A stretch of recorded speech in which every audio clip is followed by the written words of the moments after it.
আজ 23শে জুন এই দিনে বাংলাদেশ আওয়ামী লীগের জন্ম হয়েছিল।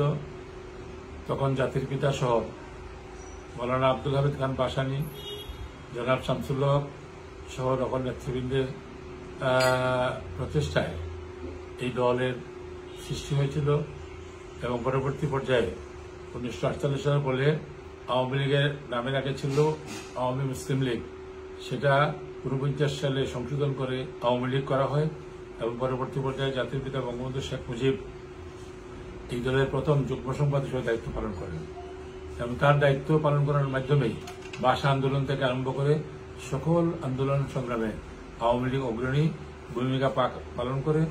শুধু তাই নয়, আওয়ামী লীগ ত্যাগ তিতিক্ষা সহ দলের সকল নেতাকর্মীদেরকে সঠিকভাবে বাঙালি জাতির অধিকার আদায়ের জন্য বঙ্গবন্ধু প্রস্তুত করেন এবং সেই আলোকেই 1970 নির্বাচনে আওয়ামী লীগ প্রায় শতকরা 99 ভাগ ভোট পেয়েছিল এবং 167টি আসনের মধ্যে 69 আসনের মধ্যে 167টি আসন জাতীয় সংসদ নির্বাচনে জয়লাভ করে সরকার গঠন করার কথা ছিল।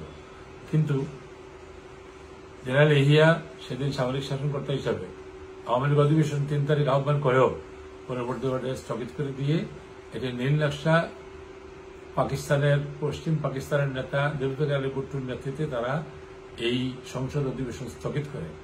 এই ধারাবাহিকতায় আওয়ামী লীগের নেতৃত্বে বঙ্গবন্ধুর নেতৃত্বে এই আন্দোলন সংগ্রাম শুরু হয় এবং জাতির পিতা বঙ্গবন্ধু শেখ মুজিব যেদিন ঢাকার সর্বভারতীয় উদ্যানে ভাষণ দিয়ে বলেছিলেন, এবারের সংগ্রাম আমাদের মুক্তির সংগ্রাম, এবারের সংগ্রাম স্বাধীনতার সংগ্রাম, এর মধ্যে দিয়ে তিনি রাজনৈতিকভাবে আমাদের স্বাধীনতা ঘোষণা করেছিলেন। পরবর্তী পর্যায়ে 71 সালের সেই 25শে মার্চের রাত্রে বঙ্গবন্ধুকে গ্রেপ্তার করা হয়। বঙ্গবন্ধু সেই সময় আনুষ্ঠানিকভাবে ইপিআর এর মাধ্যমে ওয়্যারলেসে এই স্বাধীনতার আনুষ্ঠানিক ঘোষণা তিনি দিয়ে যান।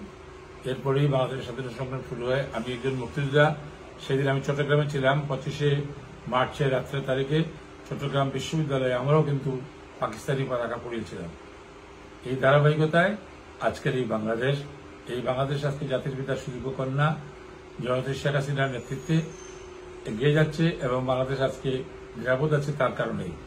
সেই হিসাবে আমি মনে করি যে আমরা আসুন সবাই মিলে বাংলাদেশের সকল মানুষের ভবিষ্যৎ যাতে সুন্দর হয়, অর্থনীতি যাতে সমৃদ্ধ হয় এবং বিশ্বের দরবারে বাংলাদেশের পরিচিতি আরও সমৃদ্ধ হয়।